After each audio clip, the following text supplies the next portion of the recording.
Yo, what's going on, guys? This is the Manchester Man. Guys, I am back with another video, guys. This will be my UFC 322 breakdown, breaking down Islammakhachev versus jackdellamaddalena for the welterweight championship of the world, taking place this Saturday in my hometown, New York. Guys, I am so excited for this card. I have been looking forward to this card for a long time. Now, do I think this card is going to be electric? Yes.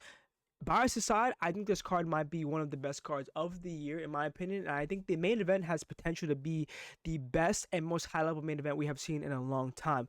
But without further ado, I want to take the time really quickly to thank you guys so much for the support on my edits and on my streams and my content and all my channels. You guys are absolutely amazing. So with that being said, please like and subscribe. I'll be posting all my links down in the description below. But I want to open up this video talking about Beneil Dariush versus Benoit Saint-Denis, so open up the main card, because in my opinion, I'm already picking the underdog, all right? I'm already picking Beneil Dariush to beat Benoit Saint-Denis in the opener of the main card. Why?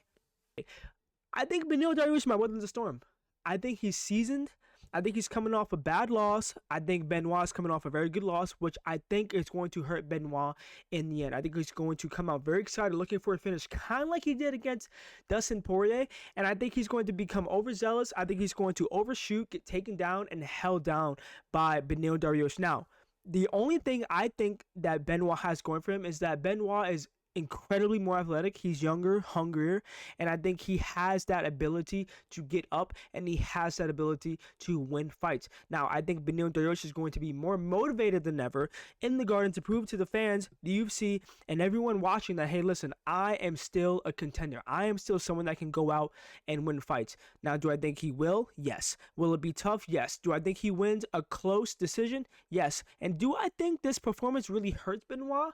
No, that's the thing. I think Benoit does lose the fight ultimately. However, I do think Beneil is going to come out and win a very close. It might even be a robbery. That's what I'm saying. This fight, for me, is very close, but I'm leaning towards Beneil because I think he has experience, and I think he's going to weather the storm in the first round and weather the hurricane and massive striking output that Benoit might throw in the first round, weather that, and then win the later rounds, right? And then maybe even win a robbery split decision. So with that being said, I do have Beneil Dariush, but we are going to move up the card. We are going to look at a very, very interesting fight, right? In one of my viral clips on TikTok, I did say that Carlos Prates was going to knock out Leon Edwards in the first round brutally. Now, do I think Carlos Prates will knock out Leon Edwards in the first round brutally? No. Do I think Carlos Prates will knock out Leon Edwards in the fight? Absolutely. I do. Period. I do. I think Carlos is firing on all cylinders right now. Granted, he lost Ian Gary. I recognize that. Leon's a little bit older, a little bit slower, a little bit gun shy, and Leon has never been that guy we have known besides the Usman kick. But if you remove the Usman kick to have that power, right? And I think Carlos is going to go forward because we know Carlos Prates is a dog. He does not give a damn. I think he's going to go forward, and I think he will find a finish against Leon Edwards because I don't think he's going to really respect the power of Leon at all. I don't think he's going to really give a fuck.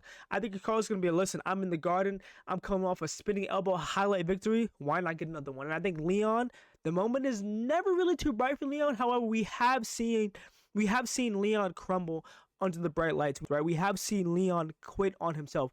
Carlos will never do that, in my opinion. Now, he might be a slow starter, which might hurt him in a 3-round fight. However, I think this fight he recognizes, I'm on the biggest pay-per-view of the year.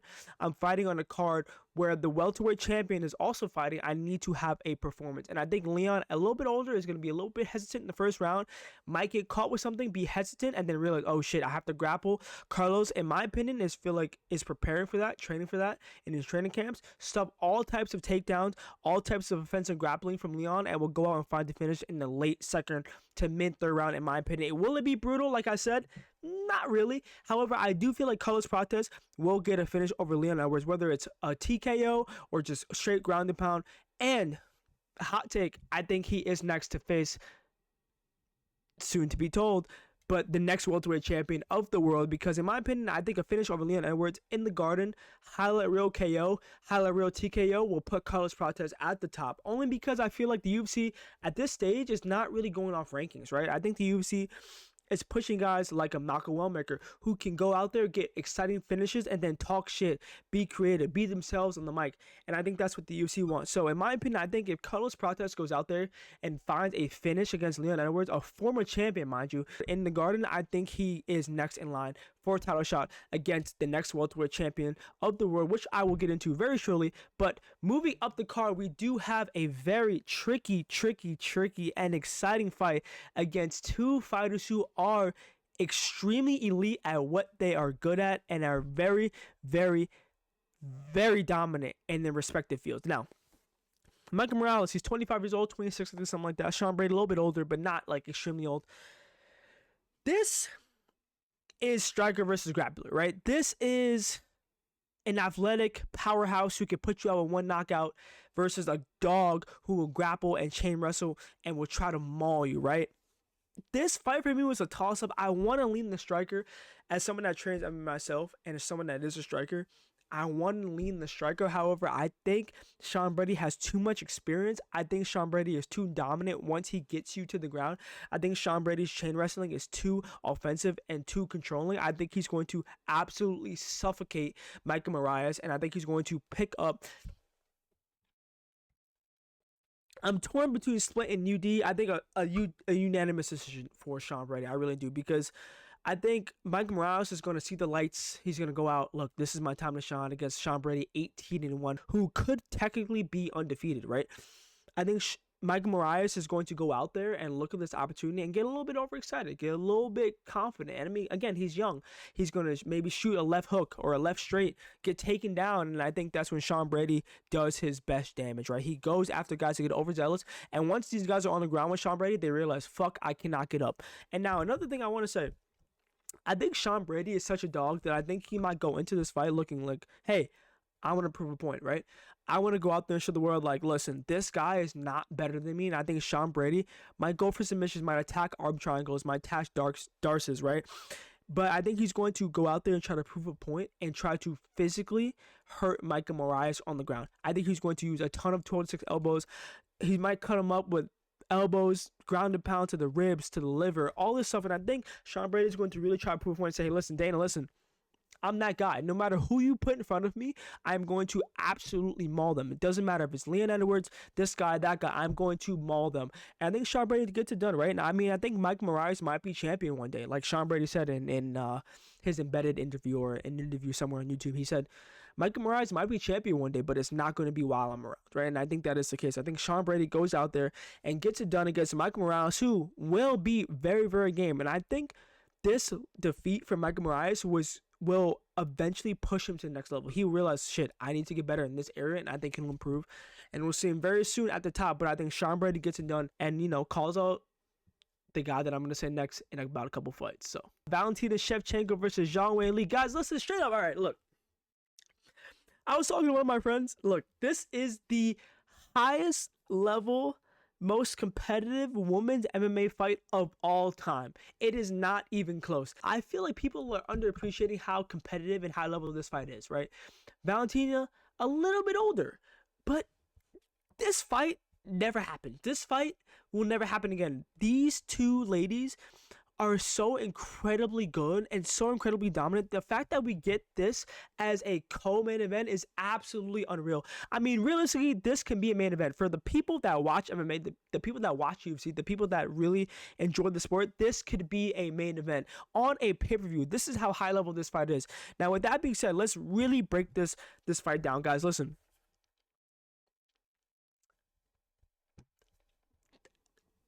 Zhang Weili and New. Listen.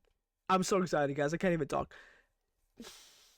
I don't know if this is a hot take. I don't know if this is a take that people don't have or agree with, but I think Zhang Weili is almost kind of in her prime right now. And I think Valentina is slowly on the decline. Granted, she's still dominant. Granted, she's still Valentina Shevchenko. But I think Zhang Weili is ascending almost while Valentina is kind of leveling out, right? I think the fight plays out like this. I think Valentina realizes, fuck, Zhang Weili is fast. She's compact. She's explosive. Let me take her down.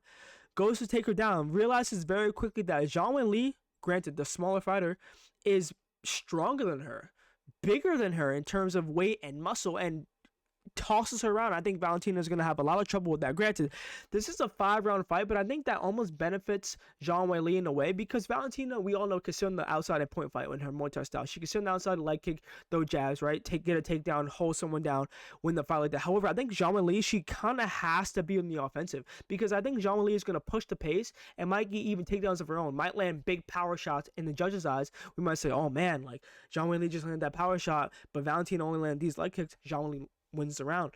In my opinion, this fight might be kind of boring, but I think that benefits Zhang Weili only because I think she'll do more damage. I also think that she'll be able to out-scramble Valentina because she is going to be the stronger woman. Granted, she's the smaller one, but Zhang Weili is such a tank, guys. Like, it's going to be very tough, I think, for Valentina to have any type of offense in this fight, and I think her best bet is to counter Zhang Weili, which Valentina is probably the best counter striker in women's MMA history. She is the best counter striker in women's MMA's history. However, it'll be tough against Zhang Weili. So for that reason, I do have Zhang Weili winning a very close, very, very close unanimous decision, right? I think all the rounds will be up in the air. I think people say, oh, well, Valentina could have won that round. But I think when people rewatch the fight back, I think when people rewatch the replays and see on the highlights, Zhang Weili might actually dominate her and become a 2-division champion and go down as the best female fighter in UFC history. Yes, greater than Amanda Nunes, only because of the competition she's faced. So with that being said, I do have Zhang Weili in a very, maybe boring, but she does win another belt. And with that being said, speaking of winning another belt, we go to the main event of the evening. Oh my goodness, guys, I can't even talk. I'm so excited. Guys, I need some water.